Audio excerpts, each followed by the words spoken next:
Unit 1 ख़त्म होने को है। 1.9 आखिरी सेक्शन है यूनिट 1 का, और यूनिट 1 के इस आखिरी सेक्शन में हम क्या बात करने जा रहे हैं? हम बात करने जा रहे हैं role of family, society and educational institutions in inculcating values, यानी मानवीय मूल्यों को विकसित करने में परिवार, समाज और शैक्षणिक संस्थाओं की भूमिका। 3 बातें हैं। परिवार की कोई भूमिका है, शैक्षणिक संस्थाओं की कोई भूमिका है और समाज की कोई भूमिका है। क्रम है पहले परिवार, फिर समाज और फिर शैक्षणिक संस्थाएं। तो बात क्या है? आइए पहले पृष्ठभूमि समझते हैं कि बात क्या है। बात यह है कि हम जानना चाहते हैं कि कैसे नैतिकता विकसित होगी। इसमें परिवार, समाज और शिक्षण संस्थाओं की क्या भूमिका है। एपीजे अब्दुल कलाम साहब ने कहा कि अगर किसी देश को भ्रष्टाचार मुक्त होना है और खूबसूरत दिमागों का देश बनना है, तो मैं दृढ़ता से मानता हूं कि 3 प्रमुख सामाजिक सदस्य हैं जो बदलाव ला सकते हैं। कलाम साहब कह रहे हैं कि 3 सामाजिक सदस्य हैं, पिता, माता और शिक्षक। तो पिता माता तो परिवार का अंग हो गए। फिर हम यूपीएससी कहती है कि समाज का भी कोई योगदान है, तो हम समाज की बात करेंगे। और फिर शैक्षणिक संस्थाओं की क्या भूमिका है, यानी शिक्षक की क्या भूमिका है, हम इसकी बात करेंगे। अब देखिए, मैंने तो यहां लिख दिया एपीजे। क्या आपको याद है कि इनका पूरा नाम क्या है? एपीजे या एपीजे अब्दुल कलाम के नाम से हम लोग जानते हैं। तो इनका दोस्तों नाम है डॉक्टर अबुल पकिर जैनुलाब्दीन अब्दुल कलाम। हमें और आपको जब हम यूपीएससी की तैयारी कर रहे हैं तो इन छोटी छोटी बातों पर भी ध्यान देना चाहिए। एपीजे कहने से काम हमारा चल तो जाएगा, लेकिन हो सकता है इंटरव्यू में आपसे पूरा नाम पूछ लिया जाए, तब आपको बताना होगा कि यह है डॉक्टर अबुल पकिर जैनुलाब्दीन अब्दुल कलाम। अंग्रेजी में मैंने लिख दिया है जिससे आपको उच्चारण करने में आसान हो जाए। जब हम कहते हैं अबुल, तो ये देखिए अबुल। जब हम कहते हैं पकिर, हम पाकिर नहीं कहते हैं, हम कहते हैं पकिर, तो यह है पकिर। जैनुलाब्दीन, तो यह है जैनुलाब्दीन। और अब्दुल कलाम क्यों जाने जाते हैं, क्यों इनका महत्व है, क्या इनका योगदान है, बहुत सारी बातें आप जानते हैं। अभी उसका उपयुक्त समय नहीं है जिसकी चर्चा हम करें, लेकिन हम एक बात की चर्चा तो अवश्य करना चाहते हैं कि इनका जन्म 15 अक्टूबर 1931 को हुआ और ईश्वर ने इन्हें जीवन दिया 27 जुलाई 2015 तक। 3 मुख्य बातें हैं इनके बारे में जो मैं आपसे यहां शेयर करना चाहता हूं कि एक तो ये कि एक कोई आइसलैंड इनके नाम से बना दिया गया। ये कोई भूभाग है, कोई द्वीप है जो इनके नाम से है, जिसका पहले नाम था व्हीलर आइसलैंड, जहां से national missile test site Orissa की काम करती थी, और इसको कलाम साहब के नाम से बदल कर रख दिया गया। अब इसका नाम हो गया अब्दुल कलाम आइसलैंड। यह सितंबर 2015 में किया गया। इसी तरह से नई दिल्ली में एक सड़क है जिसका नाम अब हो गया doctor APJ Abdul Kalam road. यह भी अगस्त 2015 से हुआ। इसको पहले औरंगजेब रोड के नाम से जाना जाता था। और तो और एक और मजेदार बात है, एक प्रजाति है पौधों की जिसको फरवरी 2018 में वैज्ञानिकों ने नाम दिया, खोजा और नाम दिया। ये प्रजाति है ड्रिप्टीज की, और ड्रिप्टीज एक पूरी सीरीज होती है, बहुत सारे इसमें उपवर्ग होते हैं, उप प्रजातियां होती हैं। तो ड्रिप्टीज की जो एक नई प्रजाति मिली उसको कह दिया गया, नाम दिया गया ड्रिप्टीज कलामी। तो कलाम साहब के ऑनर में एक पेड़ का नाम है, एक सड़क का नाम है और एक द्वीप का नाम है, और बहुत सारी बातें हैं, तमाम इन्हें ऑनर दिए गए वगैरह वगैरह। आपको तमाम बातें मालूम होंगी, पर मैंने सोचा कि ये 3 बातें तो मैं आपसे अवश्य शेयर करूं। जन्म 15 अक्टूबर 1931, स्वर्गवास 27 जुलाई 2015, और 3 बातें, एक द्वीप आइलैंड एक सड़क और एक पौधे प्लांट की प्रजाति इनके नाम से है। आइए देखें कि मूल्यों का विकास कैसे होता है। हम जो देखते हैं, हम जो अनुभव करते हैं, जो हमारे इर्द गिर्द होता रहता है, वह हमारे मनोमस्तिष्क पर अपना प्रभाव छोड़ता जाता है। हम उसी के आधार पर यह निर्णय लेने लगते हैं कि सही क्या है और गलत क्या है। तो फिर एक छोटा सा बच्चा आखिर कब देखेगा, किसको देखेगा, क्या देखेगा, कहां से वो निर्णय लेगा कि क्या सही है और क्या गलत है। जैसे मैं आपसे कहूं कि उसको यह समझ नहीं होती कि मल मूत्र का त्याग कहां करना चाहिए। उसको माता सिखाती है, परिवार से वो धीरे धीरे सीखता चलता है कि मल मूत्र का त्याग एक निश्चित स्थान पर ही किया जाना चाहिए और कैसे किया जाना चाहिए। अब यह एक मूल्य है जिसका विकास इस बच्चे में हो गया। यानी सबसे पहले इस मूल्य का विकास कहां से हुआ? परिवार से हुआ। परिवार में जिन जिन बातों को सही माना जाता है, जिन जिन बातों को महत्व दिया जाता है, वह उस व्यक्ति बच्चे के लिए भी महत्वपूर्ण हो जाते हैं। दूसरा कहां से आएगा? दूसरा तो आएगा समाज से। लेकिन देखिए, मुझे तो एक और कहानी याद आ गई, नानी और नौकरानी की। नानी और नौकरानी की कहानी क्या है कि मेरे एक दोस्त की बेटी है, मेरा मित्र है, वो क्षत्रिय परिवार से है और उसकी शादी किसी दूसरी जाति में हुई। क्षत्रियों में कैसे व्यवहार किया जाता है, ये पारिवारिक मूल्य है। और उसकी जहां शादी हुई, जहां उसने विवाह किया, वो एक अलग जाति है, उसकी मैं बात अभी नहीं कर रहा हूं। लेकिन आइए हम देखें कि परिवारों में मूल्य कैसे विकसित हुए। तो एक दिन मेरे मित्र की बेटी, जो मुश्किल से 4 साल 5 साल की रही होगी, वो और उसकी नानी घर पर थे, साथ में एक नौकरानी थी। इस नौकरानी को नानी ने खाने के लिए कुछ सामान दिया। नौकरानी नई नई आई थी और नानी ने कहा कि तुम नाश्ता कर लो और बैठ जाओ, यहीं बैठ जाओ। और नौकरानी डाइनिंग टेबल पर बैठकर नाश्ता करने लगी। मेरा मित्र घर पर नहीं है, वह भी नौकरी पर गया हुआ है। मित्र की पत्नी भी घर पर नहीं है, वो भी नौकरी पर गई हुई है।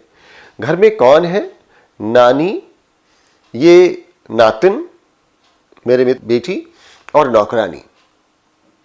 नाश्ता नौकरानी को दे दिया गया। किसने दिया? नानी ने दिया। और नानी ने इस नई नौकरानी को कहा कि आप नाश्ता कर लीजिए, या डाइनिंग टेबल पर बिठा दिया।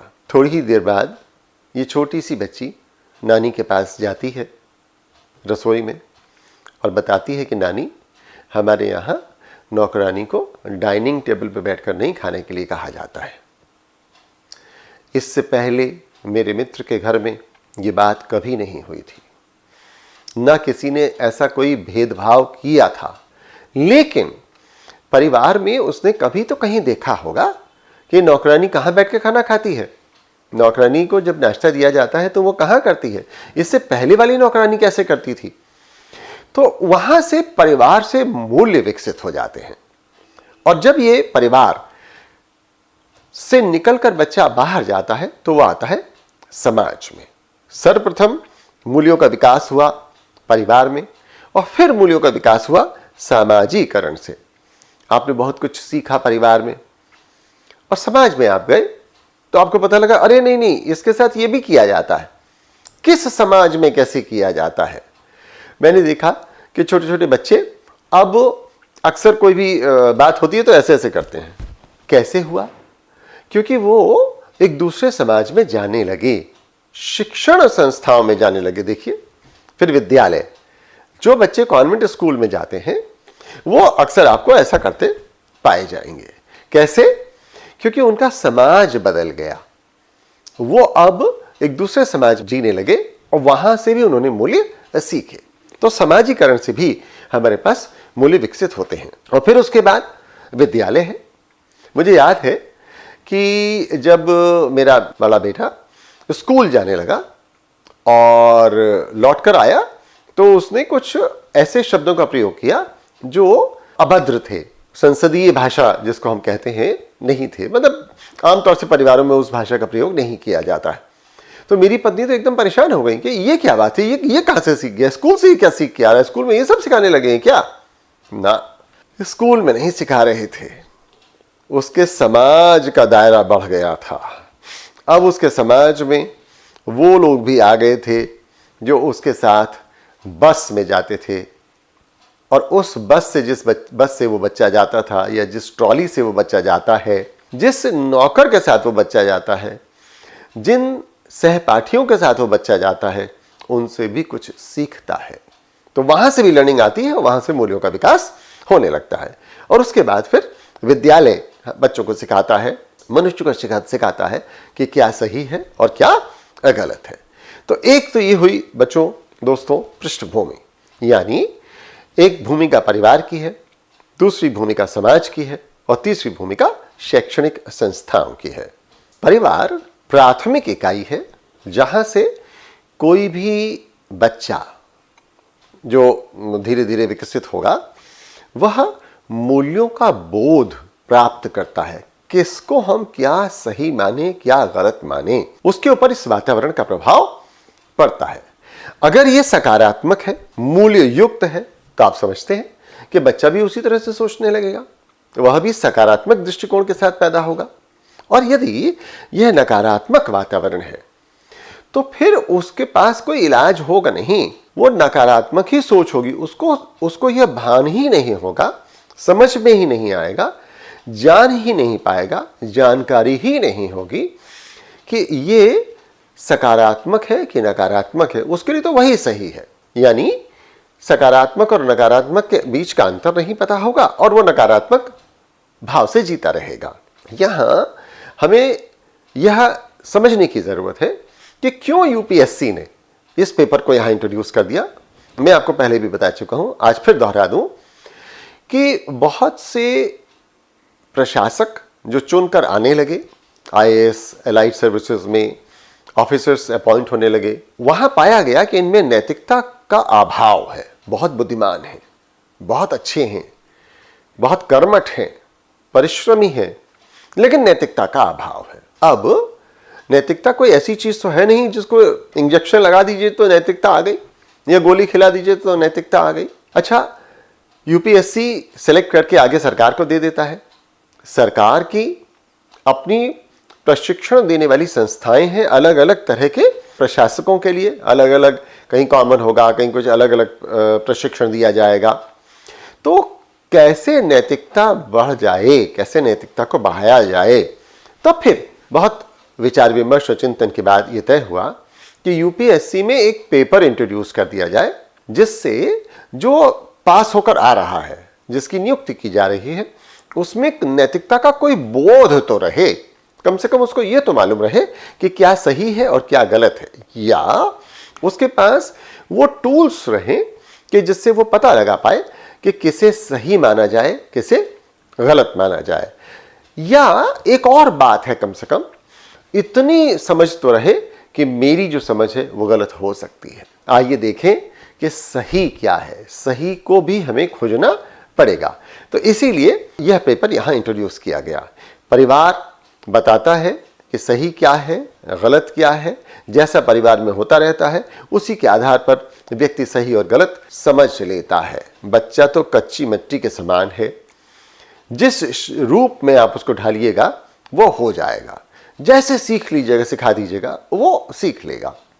यहां मुझे फिर से याद आ गया कि मेरे दो बेटे हैं। बड़े बेटे को टाइपिंग बहुत अच्छी आती है, बहुत अच्छी टाइपिंग वो करता है। छोटे वाला उतना अच्छा टाइपिंग नहीं कर पाता। मैंने पूछा एक दिन कि यार, ये बड़े वाले से पूछा कि यार तुम तो बहुत अच्छी टाइपिंग करते हो, पानी की तरह तुम्हारी उंगलियां कीबोर्ड पे दौड़ती हैं, ये तुषार क्यों नहीं सीख पाया? छोटा वाला, उसका नाम तुषार है। तो उसने कहा कि पापा, आपने जैसे मुझे सिखाया वैसे तुषार को नहीं सिखाया। मैं कहा, अरे ऐसा कैसे हो गया, मैं तो वही हूं। बोले नहीं, आप जिस तरह से मुझे दंडित करते थे या अनुशासित करते थे सिखाने के लिए, आपने तुषार के साथ वैसा नहीं किया। आप मेरे साथ कठोर हो जाते थे, तुषार के साथ कठोर नहीं हुए, तुषार ने नहीं सीखा। तो बच्चे तो कच्ची मिट्टी की तरह से हैं, जैसे आप उनको ढाल दीजिएगा वैसे ढल जाएंगे। वो कहां से सीखते हैं?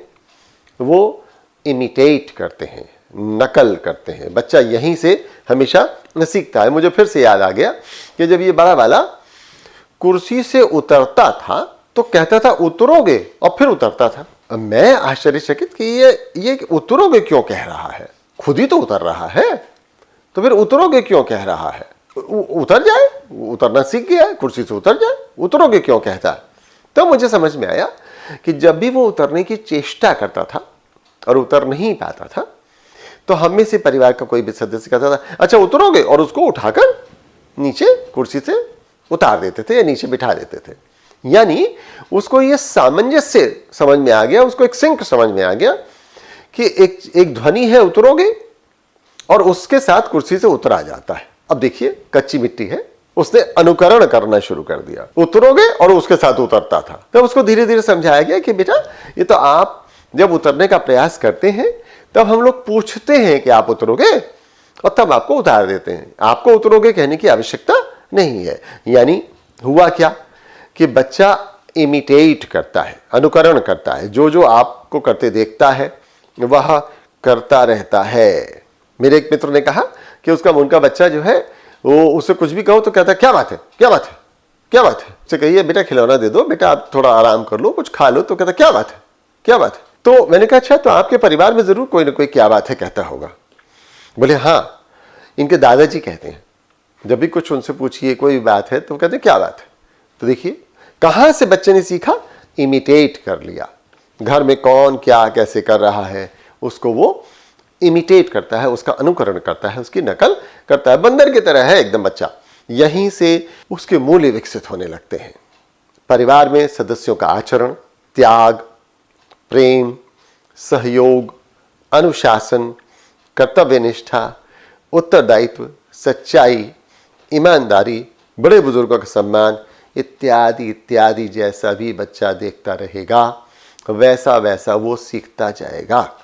तो पहली इकाई जहां से बच्चा मूल्यों को ग्रहण करता है वह है परिवार। परिवार से बच्चा सीखता है क्या प्रायोरिटी है। आपने देखा होगा, मैंने देखा है कि मेरे तमाम प्रोफेसर मित्र, उनके बच्चे सिर्फ पढ़ते हैं और कुछ नहीं करते। घर में कोई आए जाए, कुछ टीवी पे आ रहा हो, त्योहार हो, उनसे कोई लेना देना नहीं। वो क्या करते हैं, सिर्फ पढ़ते हैं। ऐसे भी परिवार मैंने देखे जहां बच्चे खेलते रहते हैं, उनका पढ़ाई लिखाई से ज्यादा लेना देना ही नहीं है। इम्तिहान आया तो कुछ थोड़ा बहुत पढ़ लिया, पास हो गए, लेकिन खेलते रहते हैं। क्यों? क्योंकि प्राथमिकताएं तय की जाती हैं। परिवार प्राथमिकताएं तय करता है। किसी परिवार में बच्चा सांस्कृतिक कार्यक्रमों में बहुत भाग लेता है, किसी परिवार में बच्चा बहुत सामाजिक हो जाता है, परिवार में खूब घुला मिला रहता है, हर फंक्शन में पार्टिसिपेट करता रहता है। ये प्राथमिकताएं तय होती हैं। कहाँ से तय होती हैं? ये परिवार तय करता है। परिवार से ही बच्चा सीखता है कि अच्छा क्या है, बुरा क्या है, सही क्या है, गलत क्या है, करना क्या है और क्या करने से बचना है, दूसरों से क्या कहना है, क्या नहीं कहना है। अक्सर आपने देखा होगा कि लोग झूठ बोलते हैं। कहां से झूठ बोलना सीख गए? वही परिवार से। शुरुआत वहीं से हुई है। समझते हैं कि घर के सदस्यों एवं समाज के सदस्यों के साथ कैसे व्यवहार करना है, अपने भाई बहनों के साथ कैसे व्यवहार करना है, अपने सिबलिंग्स के साथ जो एक्सटेंडेड फैमिली है, माने चाचा के बच्चे, मामा के बच्चे, मौसी के बच्चे, बुआ के बच्चे, इनके साथ कैसे व्यवहार करना है। घर में जो और सहायक कार्यों को करने के लिए नौकरी नौकरानी इत्यादि आते हैं, उनके साथ कैसे व्यवहार करना है, सिक्योरिटी गार्ड के साथ कैसे व्यवहार करना है, रिक्शे वाले के साथ कैसे व्यवहार करना है, किसी के साथ भी आखिर कैसे व्यवहार करना है। न केवल घर के सदस्यों के साथ बल्कि समाज के सदस्यों के साथ भी। एक तो घर के सदस्य हैं और दूसरा समाज के सदस्य हैं। घर के सदस्यों के साथ कैसे व्यवहार करना है और समाज के सदस्यों के साथ कैसे व्यवहार करना है, हम कैसे करते हैं? जैसे हम होते देखते हैं, जैसे हमारे घर में होता है हम वैसे ही करने लगते हैं। परिवार से ही हम ये सीखते हैं कि मित्रता क्या है, मित्र कैसे होने चाहिए, किससे दोस्ती करो, किससे दोस्ती मत करो, किससे दोस्ती बचा के रखो, कैसे मित्र तुम स्वयं हो जाओ। मुझे याद है, फिर से मैं बड़े वाले बेटे की चर्चा आपसे कर रहा हूं। मुझे याद है कि जब ये 13 साल का हुआ तो ये तो टीन एज है। टीन एज का मतलब कि व्यक्ति अपने अस्तित्व को ढूंढ रहा होता है। अब वो माता पिता और परिवार से आगे बढ़कर वो अपनी आइडेंटिटी तलाश रहा होता है, अपना व्यक्तित्व, अपना अस्तित्व ढूंढ रहा होता है। और तब जो उसका महत्वपूर्ण समाज हो जाता है, जहां से वो सीखता है, जहां वो इंटरेक्ट करता है, वो होता है मित्र। तो मैंने अपने बड़े बेटे से कहा कि तुम सारे मित्रों को बुलाओ। तो उसको मित्र की परिभाषा भी समझ में नहीं आ रही थी। तो मतलब पापा मेरा दोस्त कौन है? तो मैंने कहा बेटा तुम्हारी क्लास में जो भी हैं तुम उन सबको बुलाओ। धीरे धीरे जिनसे तुम्हें अच्छा लगेगा, जिनको तुमसे अच्छा लगेगा और तुम लोग एक रुचि वाले हो जाओगे, साथ उठना बैठना हो जाएगा, वही तुम्हारे मित्र हो जाएंगे। तो शनै शनै उसके मित्र विकसित होने लगे। यानी मित्र कैसे होने चाहिए यह भी परिवार बता रहा है। परिवार बताता है कि उन्हें किस तरह के व्यक्ति की संगति करनी चाहिए, किसके साथ उठें, किसके साथ बैठें, किसके साथ न उठें बैठें। लेकिन परिवार की वर्तमान स्थिति अब बदल रही है। परिवार की वर्तमान स्थिति क्या हो गई? अब संयुक्त परिवार की जगह एकल परिवार हो गया। माने कौन है? पति पत्नी और बच्चे। पति पत्नी, आमतौर से पत्नियां भी अब काम करने लगी, तो फिर बच्चा किसके भरोसे रह गया? वही स्कूल के, हॉस्टल के या नौकर नौकरानियों के। मुझे याद है कि किसी संदर्भ में मैं एक बहुत प्रतिष्ठित स्कूल में गया, नाम नहीं ले रहा हूं, देहरादून के बहुत प्रतिष्ठित स्कूल में गया और वहां पर मुझे टीचर्स की कॉन्फ्रेंस को कुछ एड्रेस करना था। वहां मैं उनसे बात कर रहा था और उन्होंने कुछ अपनी बातें की, मैंने कुछ बातें की, मुझे दिखाने ले गए, हॉस्टल दिखाया। और मित्रों, मुझे उस हॉस्टल को देखकर इतना अफसोस हुआ, दुख हुआ। मुझे लगा कि रईसों का अनाथालय है। न बच्चे ठीक से नहाते हैं, न ठीक से खाते हैं, न ठीक से रहते हैं, बस किसी भी तरह से कैसे भी जी रहे हैं। और कहने के लिए इतना बड़ा प्रतिष्ठित स्कूल है और वहाँ तरह तरह के शिक्षक हैं और हर तरह की सुविधा है, लेकिन है कुछ नहीं। तो हुआ क्या कि संयुक्त परिवार तो रहा नहीं, कौन देखे, एकल परिवार रह गया। तो मूल्यों में अपने आप ह्रास आने लगेगा, मूल्य अपने आप अब गड़बड़ाने लगेंगे। क्यों? क्योंकि कोई बताने वाला है ही नहीं, सिखाने वाला है ही नहीं। माता पिता दोनों काम करते हैं। पहले जो बच्चा था वो ज्यादा निकट होता था, स्वभाव था अपने चाचा से, बुआ से, दादा से, दादी से, यही लोग उससे ज्यादातर बात करते थे, या माता से। पिता से तो जल्दी बात ही नहीं होती थी और इन्हीं से सारी वो चीजें सीख लेता था। अब मान लीजिए माता पिता से भी सीखे, एक तो वो 24 घंटे कुछ ना कुछ ज्ञान देते रहते हैं, तो ऊब चुका होता है, सीखने की स्थिति उसकी बचती नहीं है। और अगर यह हो जाए किसी तरह से कि माता पिता उपलब्ध हो, तब तो होगा ऐसा।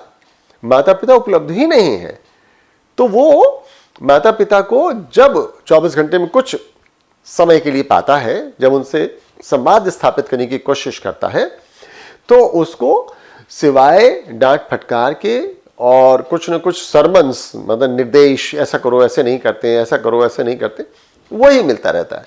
तो वो उसके अंदर विरक्त भाव आ जाता है। तो ये मित्रों एकल परिवार और संयुक्त परिवार के नाते हमारे यहाँ हो रहा है। क्योंकि माता पिता दोनों काम करते हैं तो इनमें तनाव है, चिड़चिड़ापन है, अवसाद है, बच्चे पर ध्यान नहीं दे पाते और इसी वजह से मूल्यों का समुचित विकास नहीं हो पाता। अब बच्चे धीरे धीरे स्वार्थी होने की प्रत्यक्ष या अप्रत्यक्ष सीख लेने लगते हैं। नौकर नौकरानी के साथ जी रहे हैं, ड्राइवर के साथ चल रहे हैं, मित्रों के साथ जी रहे हैं, वो जैसे हैं वह मूल्य बच्चे में स्वतः आने लग रहे हैं। सहयोग, परस्पर प्रेम, एक दूसरे का सम्मान इत्यादि मूल्यों का अब अभाव होने लगेगा, क्योंकि उन्होंने तो ऐसा सीखा ही नहीं। तो यह है मित्रों परिवार की वर्तमान स्थिति। ये तो हुई परिवार की भूमिका। आइए देखें कि समाज की क्या भूमिका है। किसी भी व्यक्ति का समाज से एक विशिष्ट संबंध होगा। मैंने अभी आपको बताया कि जब बच्चा परिवार से स्कूल जाता है, प्ले स्कूल जाता है, स्कूल जाता है, किसी भी तरह के प्राथमिक विद्यालय में जाता है, कहीं जाता है, बाहर गली मोहल्ले में जाता है खेलने, तो वह उसका समाज विकसित होने लगता है और इस समाज से उसका कोई संबंध होता है जो एक विशिष्ट संबंध है समाज का, उसका उससे समाज का। और यहां यह समाज उसको सिखाता है कि क्या सही है, क्या गलत है, बताता है, समझाता है, वो स्वयं समझता है कि क्या किया जाना चाहिए, क्या किया नहीं जाना चाहिए। तो मूल्यों के संवर्धन और विकास में समाज की एक महत्वपूर्ण भूमिका होती है। जैसे जैसे उसका समाज बदलेगा वैसे वैसे उसका बोध बढ़ेगा। हम ये कहते हैं एक्सपोजर नहीं है, एक्सपोजर नहीं है माने वो बहुत ज़्यादा अलग अलग जगह गया नहीं है, उसने देखा नहीं है कि लोग कैसे जीते हैं, तो उसका विकास उतना नहीं हो पाया। तो यह भूमिका समाज की हो जाती है। व्यक्ति के आचरण पर समाज के सदस्यों के बीच के संबंधों का प्रभाव पड़ता है। जैसा समाज के बीच और उसके बीच संबंध होगा वैसे वैसा उसका आचरण होता जाएगा। समाज उसको सहयोग दे रहा है, समाज उस पर भरोसा कर रहा है, तो वह भी अब भरोसा और सहयोग देने लगेगा। देखिए मूल्य उसके विकसित हो रहे हैं। सौहार्दपूर्ण सामाजिक वातावरण में क्या मिलेगा? प्रेम, सहानुभूति, परस्पर सहयोग, त्याग, शांति, भातृत्व, सामाजिक एकता और इन सभी मूल्यों का विकास धीरे धीरे बच्चे में या मनुष्य में होता जाएगा। और जैसे ही नकारात्मक सामाजिक वातावरण मिलेगा तो वो क्या सीखेगा? वही नकारात्मक बातें। क्या क्या आप समझते हैं? जातिवाद, कट्टरतावाद, बाल अपराध, ईर्ष्या, द्वेष, वैमनस्य इत्यादि का विकास उसमें होने लगेगा। हमें देखना होगा कि हम कैसे समाज में बच्चे को जाने दें, बच्चा समाज से क्या सीख रहा है। तो सामाजिकरण के माध्यम से व्यक्ति समाज के रीति रिवाज कैसे रहा जाए को सीखता है और हमें इसको नियंत्रित करना होगा, रेगुलेट करना होगा कि क्या वो सीखे। व्यक्ति समाज के प्रचलित मूल्यों को अनुकरण विधि इमिटेट करता है, वो उसी तरह से करने लगता है जैसे समाज में होता है। जैसे अंग्रेजी की कहावत भी है कि while in Rome do as Romans do. Hindi में कहते हैं कि जहां जाइए वैसा ही व्यवहार कीजिए, देखिए लोग कैसे रहते हैं वैसे ही रहिए। तो ये सामाजिकरण है। इस सामाजिकरण में देखिए एक बात क्या हो रही है कि परंपरागत मूल्यों के साथ साथ नए मूल्यों को भी बच्चा सीखता है, मनुष्य सीखता है। पुराने मूल्यों को क्या छोड़ ही दे? फिर से जैसा परिवार से सीखेगा, जैसा समाज से सीखेगा वैसा करेगा। पुराने मूल्यों को, पारिवारिक मूल्यों को, सामाजिक मूल्यों को अपने से बांध कर रखता है, उससे स्वयं बंधा रहता है, या उनको छोड़कर सिर्फ नए मूल्यों को लेता है, यह बात भी मनुष्य अपने परिवार और समाज से सीखता है। आवश्यकता इस बात की है कि हम अपने मूल्यों से जुड़े रहें जो सिद्धांतों पर आधारित हैं और नए मूल्यों के विकास पर भी ध्यान दें। आधारभूत परंपरागत मूल्यों को बनाए रखना भी हमारी जिम्मेदारी है और समाज हमारी इसमें मदद करता है। मूल्यों के विकास में बहुत सारे सामाजिक संगठन भी कार्य करते हैं, जैसे महिला संगठन, मजदूर संगठन, किसान संगठन इत्यादि। अब अंतिम बात हमारी बचती है शैक्षणिक संस्थाओं की। तो आइए देखते हैं कि मूल्यों के विकास में शैक्षणिक संस्थाओं की क्या भूमिका है। मैं आपके लिए लेके आया हूं दो कोट्स। एक नेल्सन मंडेला का, शिक्षा सबसे सशक्त हथियार है। Oh my God, it's a weapon, हथियार है जिससे दुनिया को बदला जा सकता है। जैसे जैसे आप समाज को, व्यक्ति को शिक्षित करते जाइएगा उसका विकास होता जाएगा। विकास का मतलब क्या है कि वह आध्यात्मिक रूप से, शारीरिक रूप से, भावनात्मक रूप से, मानसिक रूप से विकसित हो जाएगा। वो समझ पाएगा कि उसको कैसे जीना चाहिए। तो शिक्षा बहुत बड़ा हथियार है, इसकी मदद से आप समाज को बदल सकते हैं। गांधी जी ने कहा कि वह शिक्षा ही क्या जिसमें चरित्र का निर्माण ना हो। यानी गांधी जी ये मानते हैं कि शिक्षा चरित्र का निर्माण करती है, एक बात। दूसरी बात गांधी जी क्या मानते हैं कि वह चरित्र ही क्या जिसमें व्यक्तिगत पवित्रता ना हो। यानी व्यक्तिगत पवित्रता वाले चरित्र के विकास के लिए शिक्षा को कार्य करना चाहिए, यही शिक्षा है। गांधी जी ने इसको ऐसे कहा, यानी शिक्षा ही व्यक्तित्व का निर्माण करती है। शिक्षा के माध्यम से हम व्यक्तित्व का निर्माण कर सकते हैं। व्यक्ति के दृष्टिकोण, ज्ञान, आचरण, आदत एवं चरित्र को यह शिक्षा, शैक्षणिक संस्था स्थायी रूप दे देता है। जो भी कुछ उसके मन में है उसका रीइंफोर्समेंट हो जाता है, वो स्थायी हो जाता है। शिक्षा का उद्देश्य, जैसा गांधी जी ने कहा, कि नैतिक विकास होना चाहिए। हितोपदेश श्लोक संख्या 6 श्री नारायण पंडित द्वारा संकलित, मैं हितोपदेश की बात कर रहा हूं, में एक श्लोक है। ये श्लोक नंबर 6 है। विद्या ददाति विनयम, विनयाद याति पात्रताम, पात्रत्वात् धनाप्नुनोति, धनात् धर्म ततः सुखम।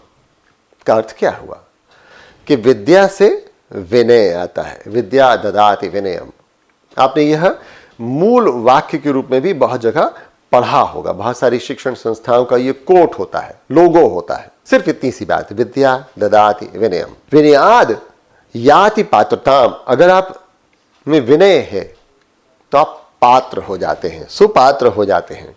पात्र का मतलब जिसमें चीजों को रखा जा सके। अगर आप में विनय है तो आपको कुछ लेने की पात्रता आ जाती है, नहीं तो आप, अगर आप में विनय नहीं है तो आपको कुछ मिलेगा ही नहीं, आपको, आपके पास लेने की पात्रता नहीं होती।